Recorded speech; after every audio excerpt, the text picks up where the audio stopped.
Good afternoon and welcome to another session of AQS Guild Buzz with Bonnie. And I'm here today with Nancy Parker, who represents the League of Northern Colorado Quilters. And first of all, Nancy, I have to ask you, that's an unusual name. Tell us about where the word league came from in the Guild's name.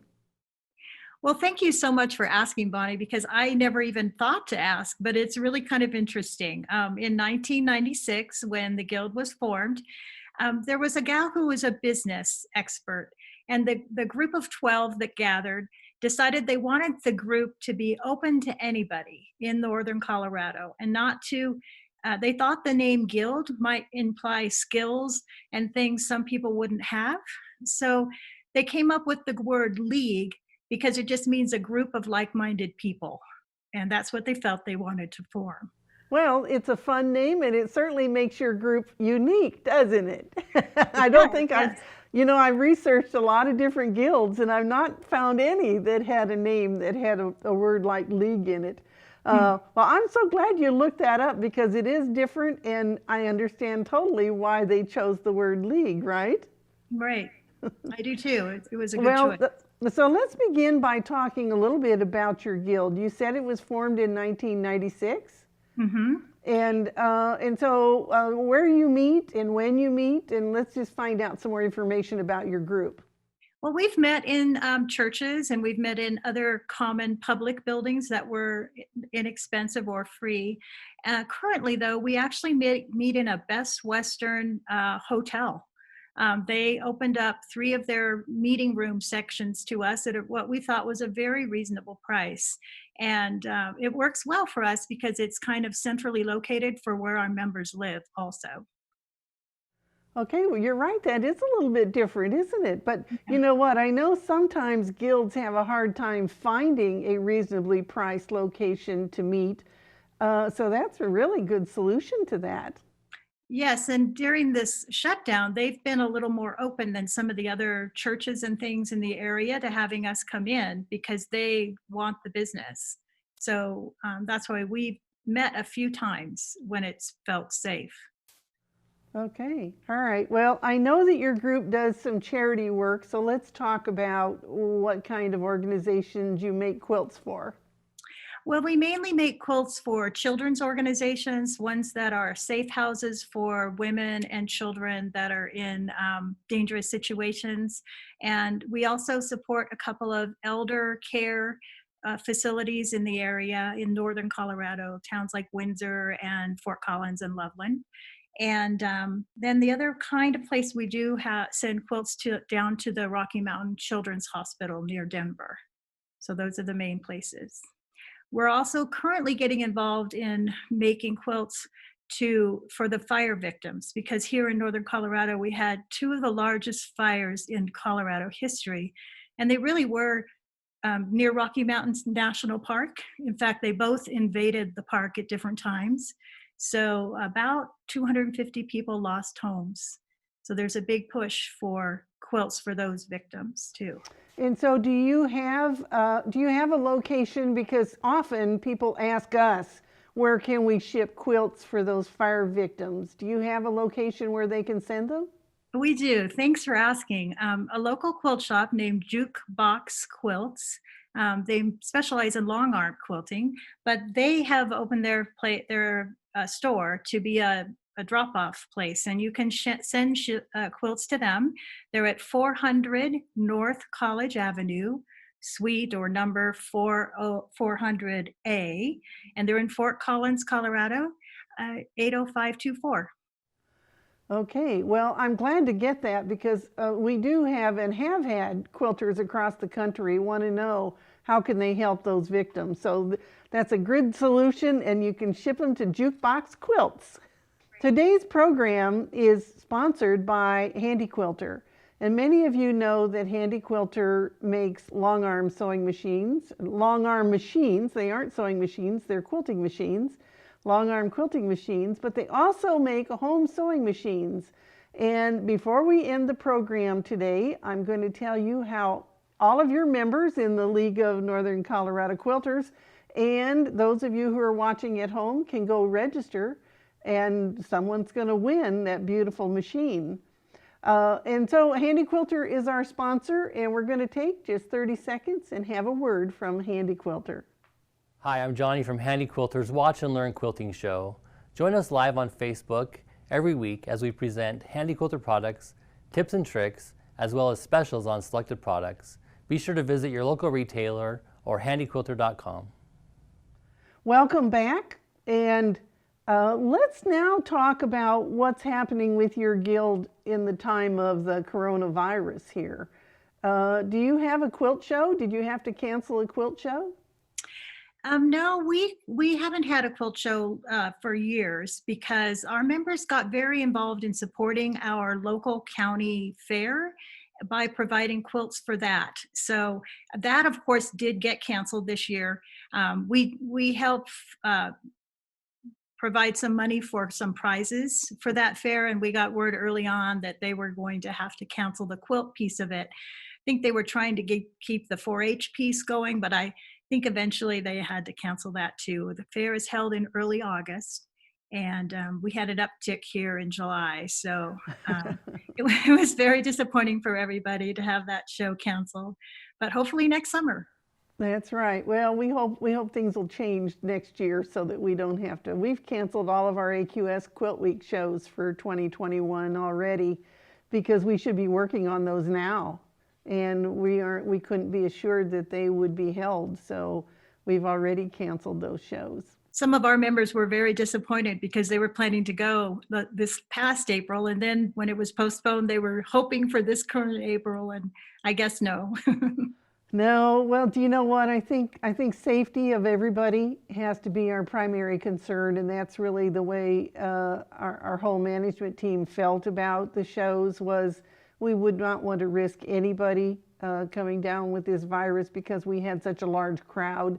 And that goes for not just the quilters, but our staff and our vendors and our city. It really goes for everybody. So that was the smartest thing I think that we could do. Well, now I know that you have done something really fun since you couldn't meet. So tell us about your virtual quilt show. Well, in late April, my board, myself and my board, we started chatting, and I think we may have even Zoomed ourselves at that point. And we were like, what are we going to do to make our guild feel connected and to kind of re-see one another? A lot of members weren't on Zoom yet, and so that wasn't really a workable option at that time. So we decided to celebrate May 1st and kind of spring. We would have a virtual outdoor quilt show. So we asked our members to send in photos to our website manager of themselves with a quilt they've been working on while we've all been shut down. And we wanted them to include a picture of themselves because we were missing seeing each other. So that's what we did. Lots of people participated. I never counted how many, but it really was a wonderful showing. And some people hang them on balconies, some people just stood outside. A few people were inside, but some people were on their porch. And it was wonderful to see their faces because we hadn't seen some people's faces since February, just because of the way our meeting schedule is. So it was really a fabulous idea, really. We really all benefited because of that idea. Well, yes, and you know what? I thought because a lot of the pictures were taken outdoors, that was even extra special because your scenery there is so beautiful from every angle almost that there were really nice scenic pictures as well as seeing the quilts and the quilters. That happened because one of the first people to send in her quilt lives in Estes Park, which is right outside of Rocky Mountain National Park. And so her setting was gorgeous. And I think that set it all up for the rest of us to try to do the same. Well, it turned out to be a really nice show, didn't it? Well, then, Yes. So tell us about some of the other projects that you do in conjunction. Are you holding board meetings? Are you doing any meetings together at all? We did hold board meetings outside because our board is fairly small. when there's just the executive board, there's only 5 of us, and then the whole board is 11. And one person has a big enough backyard that we did meet in her backyard in the middle of the summer. So that's been good. We've Zoomed initially because it was still winter time, but once the good weather hit, the board would meet outside, and that was really nice too. It's really good to see people.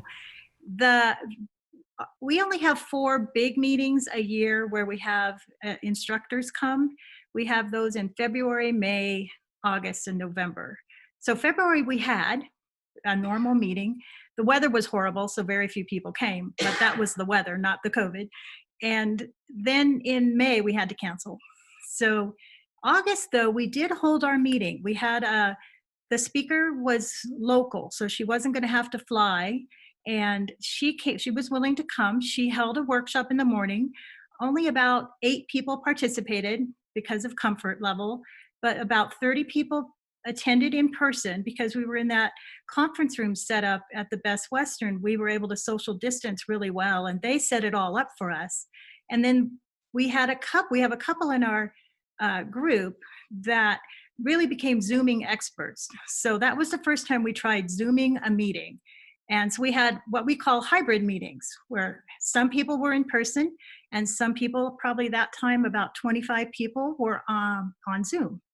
And that went really well. So we did the same thing again in November, and we had more people on Zoom. But then December, we usually have a luncheon and a really kind of just a fellowship time, and we share quilts and we vote in our new board. But we really felt then it wasn't safe enough to meet in person at all. So that whole meeting was on Zoom, and we were so excited. We had about 49 people attend. Yeah, we didn't expect that many people. And it was wonderful to see everybody's faces. Well, it was. And so do you think now that you'll do more the hybrid type meeting going forward? That's what we're planning to do. We have slipped in something in March that is completely Zoom. It's a modern studio presentation with a couple of very famous modern quilters. They're Weeks Ringel and Bill Kerr will be presenting, and it's a 2-week thing. So you get your instructions one week, and the next week you come back with all your stuff and they give you some helpful hints. So that's a big stretch for us, and we're kind of excited because we would not have been able to afford to bring them to Colorado, but COVID has made all this possible for us. So it's one of those pluses from this horrible time. That's right. And by doing it in 2 different weeks, you will be able to get your instructions and sew. And so now when they come back the second week, you should have some things to show each other. Yeah, we're excited about that. That will be fun.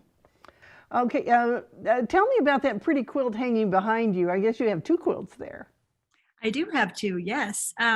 Well, this was our other really brilliant idea, the same sort of time frame. We did that little virtual quilt show, and one of our members had designed a mystery quilt. And she said, well, how about if I turn that into an online class? So for 12 weeks, Sheila posted new clues for these quilts. And there were 4 different sizes that we could make. And she just told us to have a light background and a dark background and a light secondary fabric and a primary fabric that was dark. So behind me is Sissy Young's version of that. And then to the right is Pat Lindbergh's version. So Pat made a bigger one and a lot older.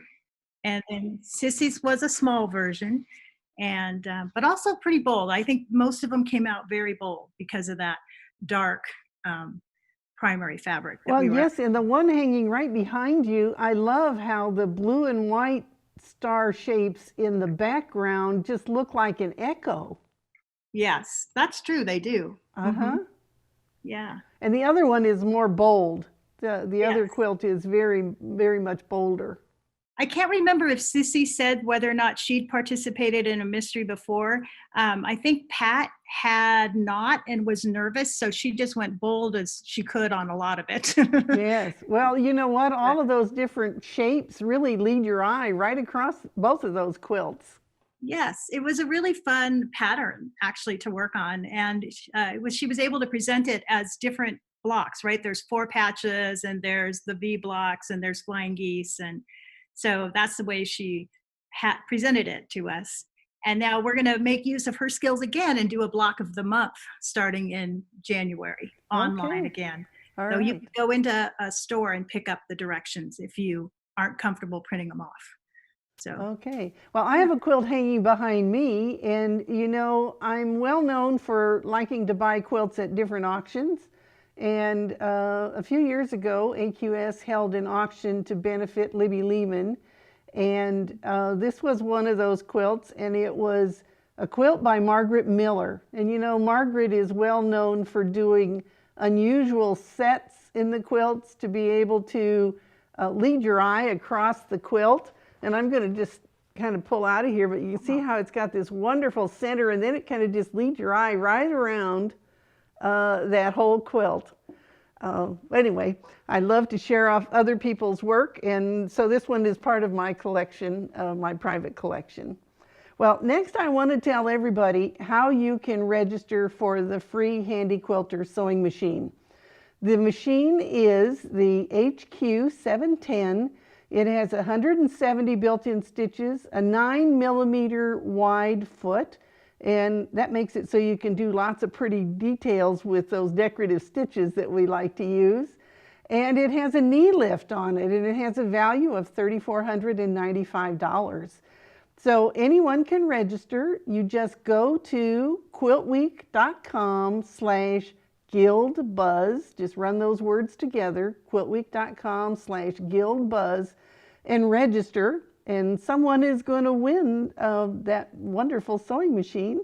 And then also, as you scroll down that page, you'll see the register button. And then below that, we also have a short survey. And we like to get input from all of you. And this one is about online classes. If you're taking online classes, the length that you prefer, just some general information. It's only 7 questions long, so we hope that you'll participate in that as well. Well, Nancy, thank you so much for joining us today. thank you so much for asking us to participate. We appreciate it. Well, and so make sure that your members all get the notice to go register for that free sewing machine. And I hope you out there will also register for the machine. And we will plan to see you at the next AQS Guild Buzz with Bonnie.